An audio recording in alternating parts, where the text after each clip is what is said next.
As a fan, very, very excited. I think it's a big step in the right direction. Oh, it makes me feel great, and yesterday was just a madness, like a total madness. It looked like it was all done. He was going to Spurs, and then within a matter of hours, he's ours. It was crazy.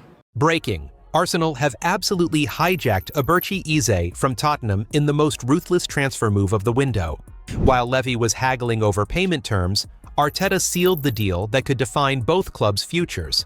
This isn't just another transfer. This is Arsenal potentially securing their first title in 20 years, while Spurs watch their top 4 hopes crumble. The harsh reality? If Arsenal don't win the league now, it's complete failure. Let's break down the most significant North London derby victory that happened off the pitch. The hijack, how Arsenal pulled off the transfer coup. Tottenham first contacted Palace about Eze in November. Ange wanted him desperately for his high-intensity system. Palace demanded £70 million, and negotiations began. Classic Tottenham happened. Instead of moving decisively, they spent months structuring the deal. Installments, add-ons, clauses, Levy doing what he does best, penny-pinching his way out of success. Arsenal watched from the shadows. Edu had tracked Eze for over a year, building relationships with his camp. While Spurs debated payment terms, Arsenal struck. £65 million cash, immediate payment, done. The genius? Arteta's personal touch. He didn't just call Eze, he invited him to London Colney. Picture Eze seeing the trophy cabinet. Meeting world-class teammates, experiencing Arsenal's ambition firsthand. Compare that to Tottenham's pitch.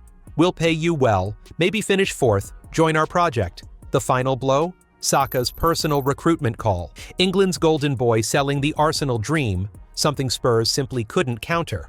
Impact on Arsenal. The missing piece, Eze transforms Arsenal from title challengers to genuine favorites. Inability to break down stubborn defenses in crucial moments. Remember frustrating draws with City, narrow Bayern defeats. Eze solves this instantly. His 3.4 successful take-ons per game is more than any Arsenal player. When teams sit deep, Eze creates space from nothing, but it's bigger than individual brilliance. Currently, opponents double-team Saka and press Odegaard, add Eze, and suddenly there are 3 players demanding individual attention. This creates space for Rice, Jesus, everyone.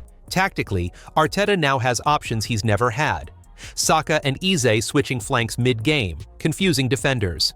Eze drifting inside while Saka stays wide, Pep-level overloads. Champions League impact could be massive. Arsenal lacked that X-factor against Europe's elite. Eze thrives in big games. His best Palace performances came against top 6 sides. Impact on Tottenham. A devastating blow for Tottenham. Losing Eze isn't just disappointing, it's potentially catastrophic. They're mid-table, their defense is chaotic, and they desperately needed someone who creates magic in the final third. Without Eze, Spurs have the same problems plaguing them all season. Inconsistent wingers, lack of clinical edge, no game changers in crucial moments. The psychological impact is worse. This is now the 3rd major target lost to Arsenal recently. It's becoming a pattern that destroys confidence within clubs. The message to future targets is clear. Top players choose Arsenal over Tottenham. Not just about money, it's about ambition, trophies, consistent Champions League football. Current Spurs players will be asking questions about the club's ambition. That doubt leads to toxic atmospheres. Tottenham's replacement options. Scrambling for scraps. Where did Tottenham go now? Their realistic options are all downgrades. Pedro Neto from Wolves. Talented but injury-prone, inconsistent, and costs almost as much. Wolves are difficult to deal with. Spurs could face the same lengthy negotiations that cost them Eze. Jared Bowen. Solid but uninspiring. At 27, he offers limited resale value and lacks Eze's game-changing ability. Safe, but not transformative. Moussa Diaby. Interesting but inconsistent since joining Villa. Plus, Villa won't sell to direct competitors easily. Foreign options. Rafinha or Coman might be available, but come with massive wages and question marks over joining a mid-table club. The reality? None have Eze's Premier League experience, peak age, and proven big-game ability. Tottenham are shopping for second-choice alternatives, never a recipe for success. Time is running out. While Spurs scramble, other clubs secure targets. They could panic buy in the final weeks, overpaying for players who don't fit. Arsenal's title trajectory. Champions or failures. Here's the harsh truth. Arsenal must win the Premier League this season. No excuses, no building something narratives. This is their time. Look at their trajectory, 8th to 5th to 2nd place. They've invested heavily. Rice, Havertz, Timber, now Eze. Their squad matches City's depth and quality. The expectations have completely changed. 2 years ago, fans celebrated Champions League qualification. Last season, 2nd place felt like failure.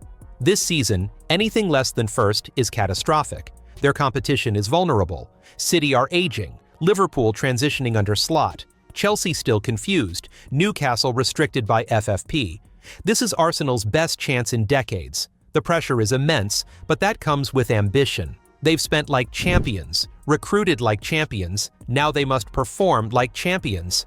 Arteta knows this. The beautiful thing about the Eze signing? It shows Arsenal's ruthlessness. They identified what they needed and got it decisively. That's champion mentality. But if they don't deliver now, serious questions will be asked about Arteta's ability to get them over the line and whether this generation has what it takes.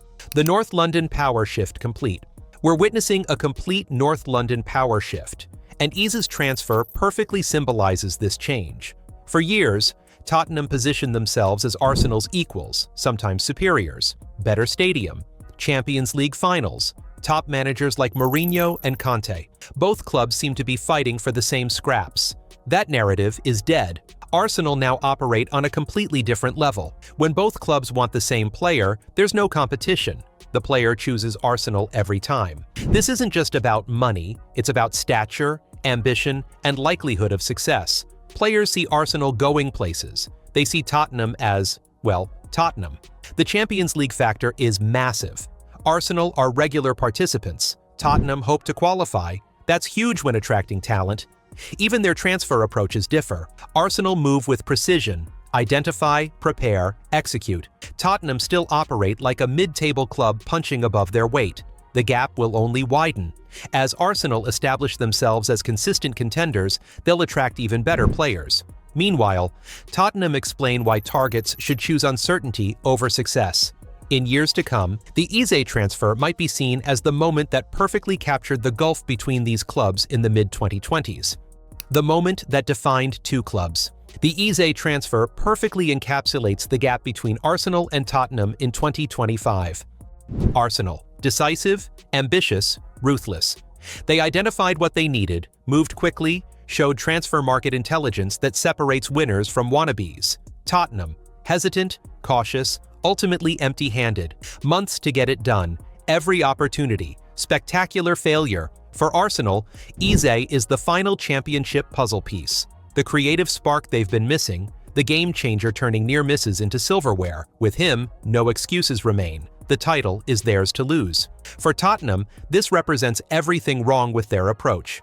Still thinking like a club that hopes to compete, not one that expects to win. The pressure is entirely on Arsenal now. Squad capable of winning everything, outmaneuvered biggest rivals, best young manager in English football. No Premier League title this season, complete and utter failure. But based on their ruthless transfer conduct, I wouldn't bet against them. Arsenal are back, and Tottenham remain exactly where they have always been, watching neighbors achieve greatness. What do you think? Is Eze the signing that gets Arsenal over the line? Where do Tottenham go from here? Let me know below, and subscribe for more North London derby content. This rivalry just got very one-sided.